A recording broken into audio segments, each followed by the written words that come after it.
without further ado, let's get into our program. And our first speaker, Dr. Richard Cristan, is an extension specialist and assistant professor for forest operations at the College of Forestry, Wildlife, and Environment at Auburn University. I've known Richard for some time. He and I served on a committee together, very knowledgeable, and he is an expert in the area of forest operations, forest best management practices, mechanical and chemical site preparation, and competition control.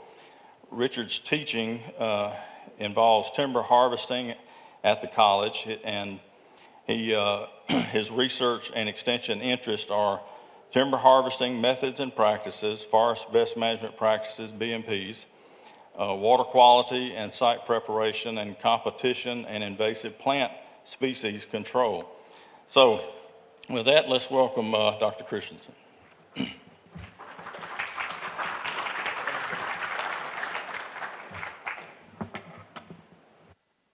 Good morning. How y'all doing today? Doing good. I need to find the clicker around here. All right, so I like to walk around a lot, so I don't like standing in front of the podium, but I had the privilege to do the field tour yesterday, and several of y'all were on the field tour yesterday. We focused on forestry BMPs, particularly with forest roads and stream crossings. And we also got to see a couple other neat things at Mr. Spurlock's property, what he has going on out there with his quail management, prescribed burning, and other practices he has going on. But I was asked to talk to y'all today on a little bit more on erosion control practices. And that's pretty much my background. I've been doing BMPs, forestry BMP work for quite a long time now. I was actually a BMP forester, water quality forester in Florida before I went back to school. So I was boots on the ground, just like what the Forestry Commission here does in Alabama and other states, doing BMP checks with loggers. So I interact a lot with loggers throughout the state. So what I primarily do is the professional logging manager training. So I help facilitate these trainings in Alabama, the PLM trainings. So any logger that wants to take wood to a big mill that's SFI, Sustainable Forestry Initiative accredited, or part of the SFI program, loggers have to go through the PLM program here in the state. It's just a training program that trains them on sustainable practices, best management practices, threatened and endangered species, biodiversity, logging safety, and everythh else on the screen you could read. So all these loggers have to go through this training to take wood to the big mills like your West Fraser, your West Rock, IP, GP, LP, all those big mills. They have to be SFI trained, or through our SFI training program, our Professional Logging Manager Training Program. And each year, the loggers have to go through continuing education hours too. So they have to take 5 hours every year of continuing education to maintain their card. So this isn't a certification program, it's a training program to make sure loggers are staying on board with SFI practices on sustainability. So if you look at Alabama, we're very diverse. When I came to Alabama, I've been here just over 4 years now. I didn't even realize Alabama is one of the top 5 states, 3 to 5 in overall biodiversity. So we got a lot of critters out there, especially in our waterways.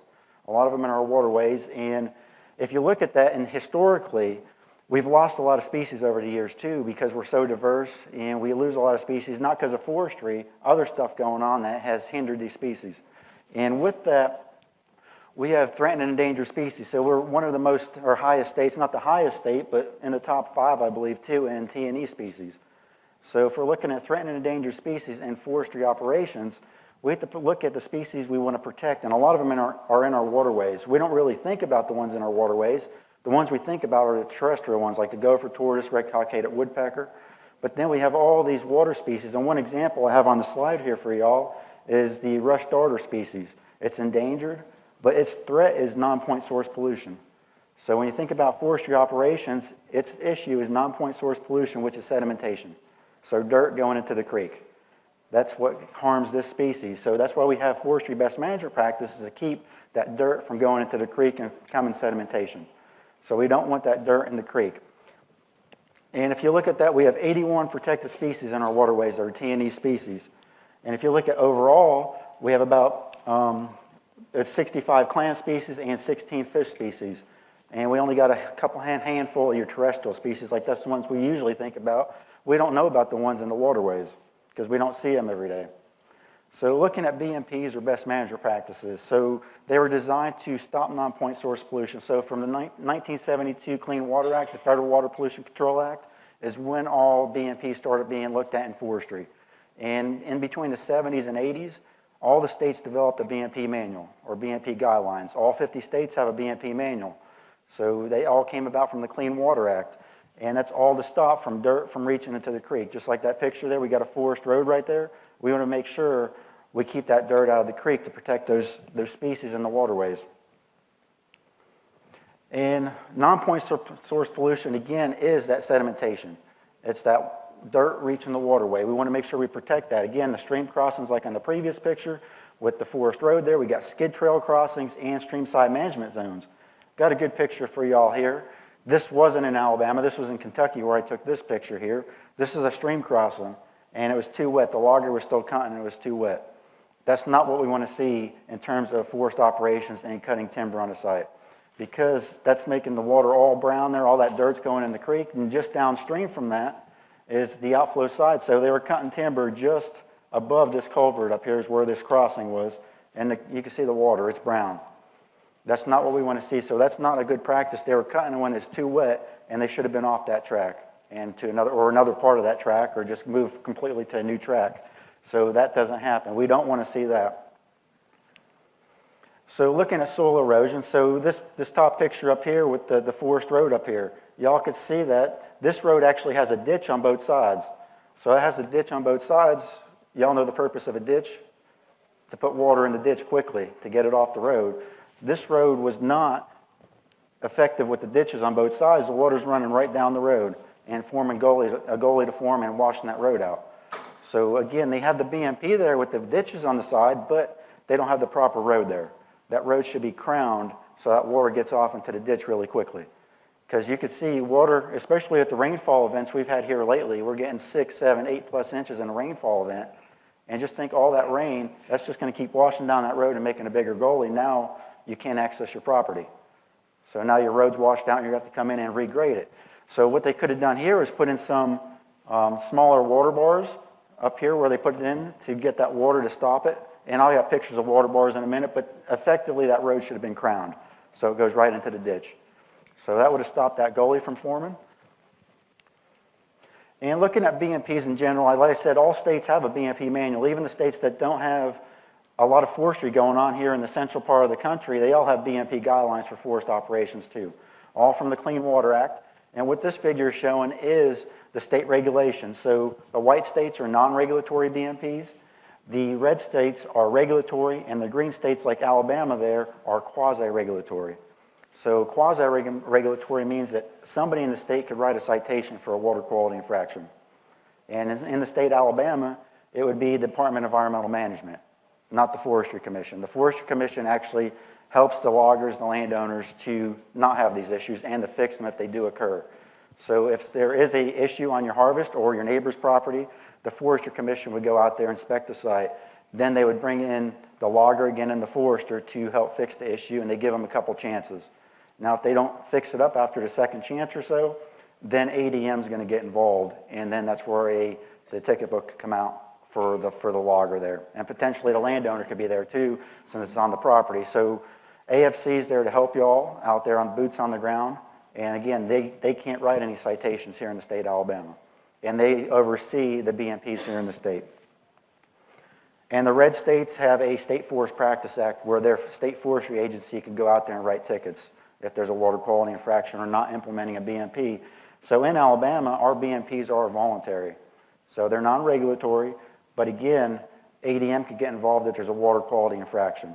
They're not going to write a ticket for if you don't implement a BMP or not. It's if you have a fish kill in there or some water quality degradation, then they could come out there and hit you with a citation.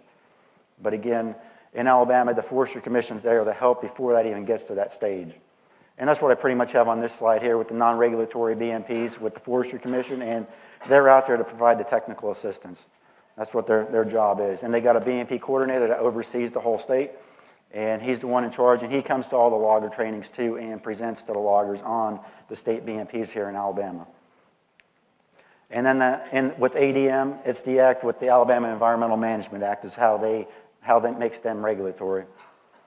And again, it's for not implementing a BMP, it's just if there's a water quality infraction is when they get involved. Where there's other states that were red on the previous slide, where they actually could go out there and write a citation if you didn't implement a BMP. So it's a little bit different here in the state of Alabama. And most southeastern states are pretty similar. So here's a haul road. We got a picture here on the right of a haul road. So just a haul road is off your main forest road going to the log deck. And this is just a temporary road, and its only purpose really is to get that timber to the main road. So they load the log trucks and take the log trucks up here and either stage them up above where they do the set-out trucking where they got multiple trailers, or they hot load and just go right to the mill. But when they close this out, it shouldn't look like this. This is just about a year or two after harvest, and you can see this gullies forming down this. What if there was a creek down there and all that dirt goes into the creek? That's a potential fish kill right there for how much this road isn't drivable. That was way over my hip deep walking in that.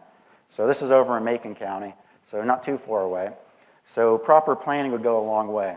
So this site here should have had a couple water bars, water diversion devices installed, and I got pictures here in a little bit of some water diversion devices.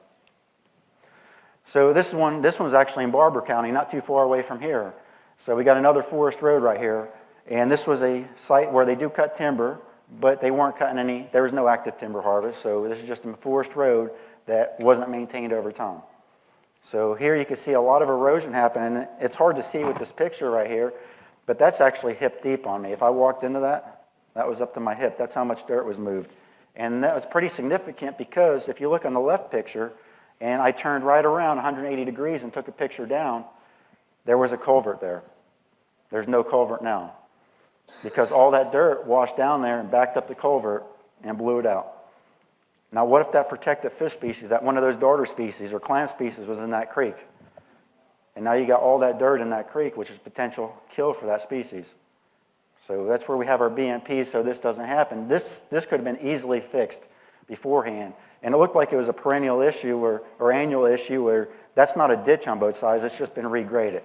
It's like they just come in here and just regrade it over time.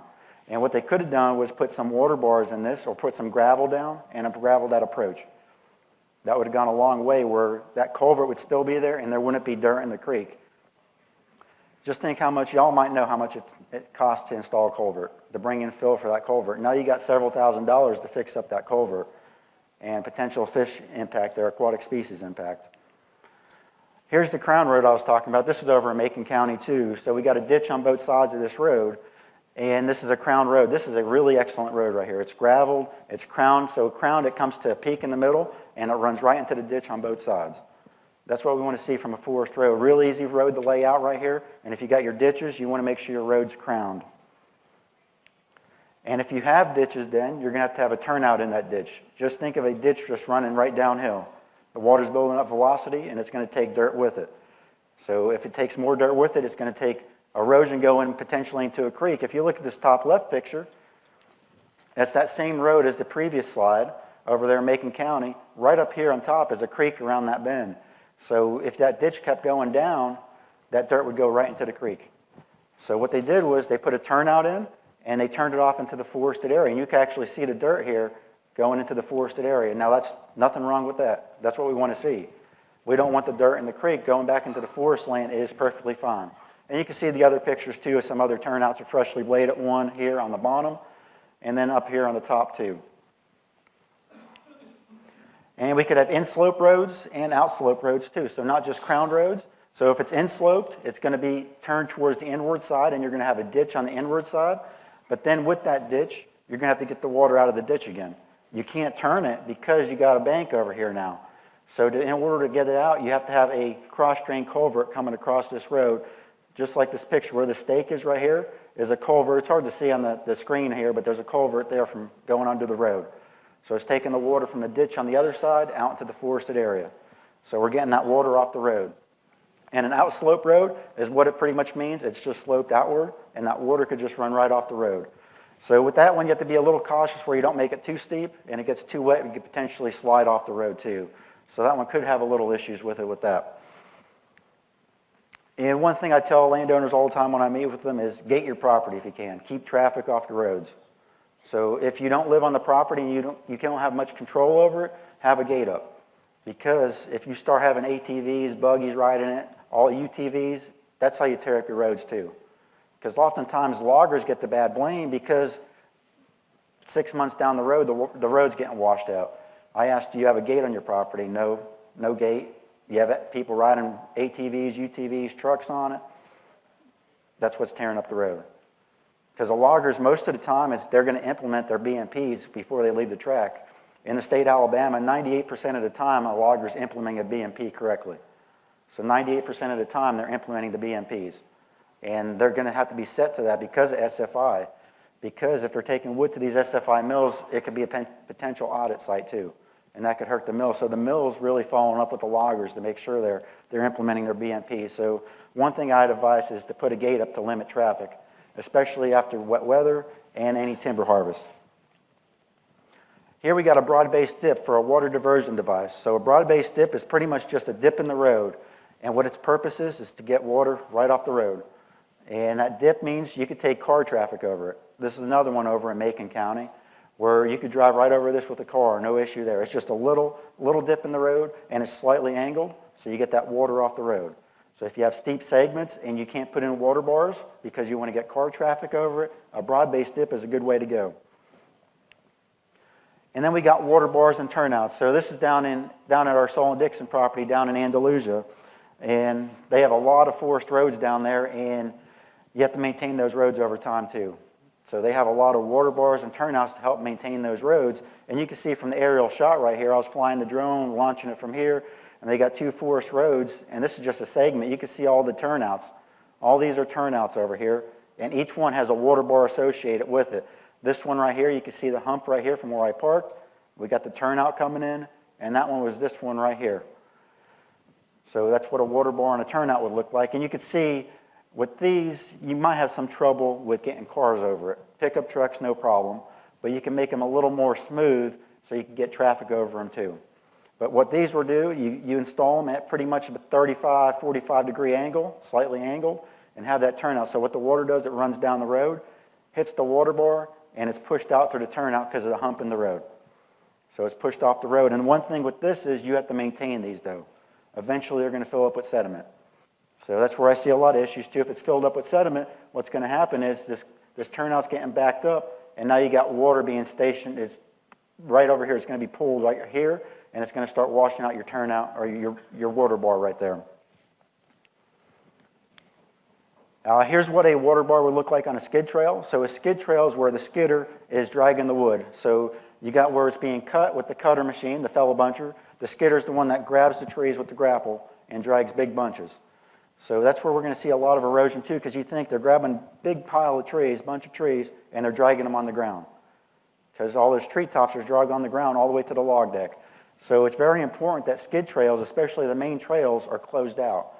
And again, loggers know to do this. And we got a steep segment right here that drops down right over here. So they're keeping the dirt from going down into the creek down here. And they put in a nice big hump here, water bar. This one's not going to be driven over again. So a skid trail is only one purpose, to get the wood to the deck. And then afterwards, it's closed out. And you could put as big of a hump as you can here. And another thing we tell loggers, and I got a picture here in a minute, we could put logging slash down too. So you could put down the water bar and then put slash down, the tree tops down, to help protect it even more. Here's what a forest road water bar looks like again, just like that similar picture I had 2 slides ago. It's a more rounded hump compared to the skid trail water bar, because this one you're going to have to drive over. So you have those, and you can actually see there's one right here, we got one here, and then there's one up here I didn't put an arrow on top of the hill. So with these water bars, what a good rule of thumb is, if you're on your property and you're having a lot of erosion going on in your road and it's pretty steep, what you could do is stand at the bottom and look eye level. And if you look eye level, that's where your water bar is going to be. Once your eyes hit dirt, that's where your water bar is going to go. And then you walk to where you're going to put that water bar, and you look eye level again, and that's where your next water bar could go. That's usually the rule of thumb, what we say here in Alabama. And that pretty much meets the BMP guidelines too. There's spacing listed in the BMP manual too, of putting these water bars, but if you just use that rule of thumb of looking at eye level and then walk to the next water bar, eye level again. So I would start at this first one, eye level would pretty much put me right here at this next one. And that's where you put your next water bar. And if they're not maintained, like I said, this is one that's a good picture right here, and it's being washed out here into your road. And now your road's being washed out, and you have to maintain that even again, bring in more equipment. So you want to make sure these turnouts stay cleaned out over time. Road maintenance, very important. So that goes to maintaining your turnouts too, like I mentioned. You want to make sure you stabilize any areas, put grass seed, straw down where you need it. Gravel. Gravel goes a long way in important areas. You don't have to gravel the whole road because gravel is expensive. We talked about it a little bit yesterday at the field tour. Between a load of gravel, between about a big dump truck, about 24, 25 tons, is pushing $900 to $1,200 now to get that brought in. So it's pretty pricey. So you don't have to gravel the whole road, just gravel where it needs to be. Just like this picture here, we got the stream crossing approach coming down. We want to make sure we gravel that so dirt don't go in the creek. And it saves you too, so you don't have to keep maintaining that, just like that one I showed you in Barber County where they didn't have the gravel on it. Now switching to skid trail. So again, a skid trail is where the skidder here is dragging the grapple trees right here and taking it to the landing. So we're trying to protect these main trails. You can see the main trail right here. And with that, we know there's going to be rutting. We know there's going to be rutting. There's going to be some compaction. You just have to deal with some of it. But what we tell loggers is don't be extensive rutting. Just like you see in this top picture on the left here, that's extensive rutting. We don't want to see that. So we expect a little bit of rutting, but we don't expect like those top two pictures right there for rutting. So what we tell loggers is to put logging slash down. Treetops. We don't have a big chipping market here in Alabama, so they got all the top treetops they want out there. So all they could do is just drag the treetops on out and then drive over them. Just what you see here, you got the skidder right here, dragging the trees. You got the treetops here. What they could do when they process them at the deck, the skidder just takes them back out and puts them in the areas that they need them. Then there's other methods they could do. We see mats put down too, especially at road entrances and at decks. They got bogey tire skidders right here, so they got the extra tires. They got dual tire skidders that'll help limit that compaction and rutting. So if a logger's cutting in a lot of wet areas, they might modify their equipment or get different type of equipment to cut in those wet areas. But again, there's going to be some rutting because of the way it's been raining too here lately. We're getting some big rainfalls. I know in the Auburn area we've been getting a couple 7 to 8 inch plus rainfall events in the spring. And that's a lot. Loggers need to be cutting wood still. If they're not cutting wood, they're not making money. And it's really big on them if they're not cutting wood because of the price of everything going up. And stumpage value, y'all know stumpage value, so they haven't really changed. So they have to be cutting, but there's practice they could do so we minimize this going on here and this one up here too. And again, not what we want to see. So something what I expect on a really wet site. So this is in the coastal plain of Georgia. And this was the main skid trail and it forks off right here. That I expect some rutting if it's that wet. But what I don't expect is this up here. That's excessive rutting. That's not what we want to see from a water quality standpoint, is this right here. This site was too wet when the logger was cutting it. And this is where they should have moved off to another part of the track or just go off to another track in general. So not what we want to see.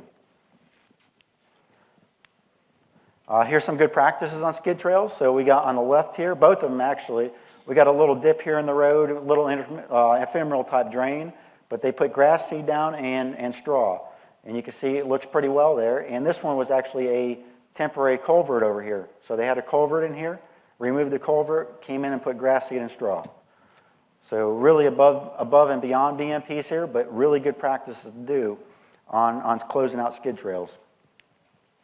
And this is in North Alabama, this picture here. What they did here was they put water bars and logging slash down.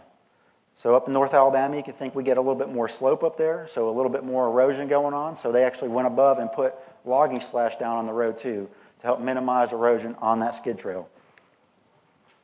And we also have streamside management zones, or SMZs, what you think of a riparian buffer. Loggers are supposed to leave 35 feet on a perennial stream on both sides. So Alabama's pretty easy. It's minimum 35 feet on both sides. And we tell them to leave a bigger buffer if they can, but if not, 35 feet for a minimum. And they could actually cut within this buffer. So within this buffer, you can cut 50% of the crown cover. So they go in and still cut the trees, but if you think Alabama, mostly we have pine plantations that we're cutting. So your buffers are already going to be existing over time, and they're mostly going to consist of hardwoods. You may have a pine tree here or there where the log will go in and cut that pine tree, but mostly it's going to be hardwood and it's going to be left anyways. And then we have intermittent streams that we only need to leave a vegetative buffer. So these are streams that don't flow year-round. But again, we tell the logger to leave 35 feet even on these streams, on the intermittent streams. And ephemeral streams just flow when it rains, and they could drive through them as long as they don't rut them up. So looking at stream crossings now, So this is a really good stream crossing right here, a culvert crossing. And we looked at a good one yesterday in our field tour too, and I got a picture of that here in a minute. But these stream crossings, you want to make sure it's on a straight part of the stream. You don't want to disrupt the banks at all as much as you can. Least disruption is the best. And you don't want to interrupt the water flow, because you have to think there's fish species have to go up and down that creek. So we can't interfere with that water flow. And again, this one is really well here because you can see it's installed on a gradient. Fish could go actually up and downstream right here. No problem there at all. We could have low water crossings or fords. So these are where you drive right through the creek.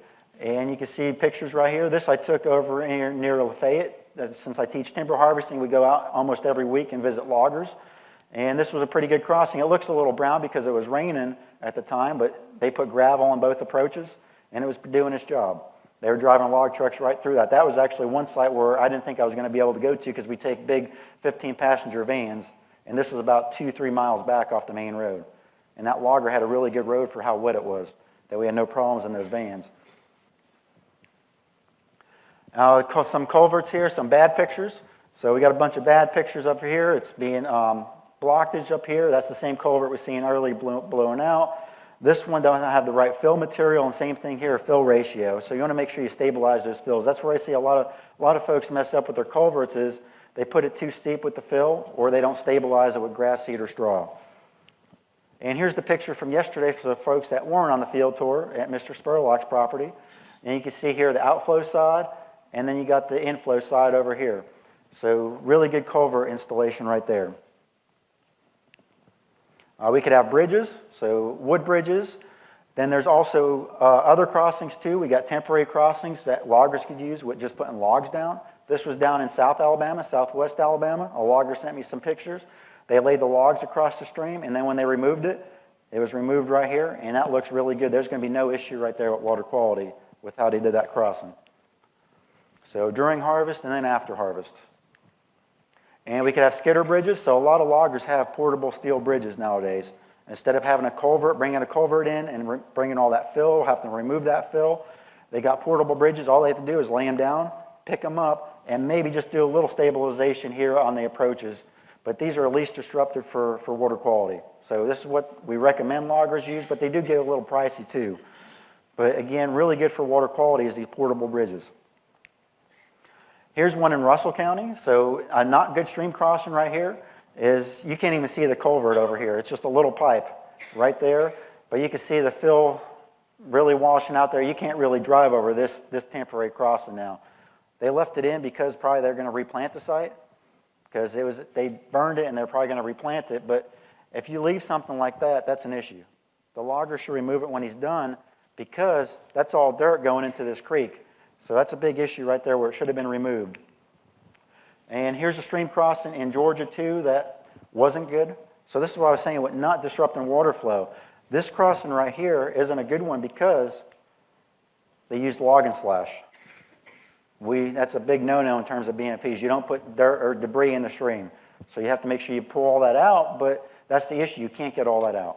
So that's why we recommend the logs, the bridges, or the culvert that cross the creek.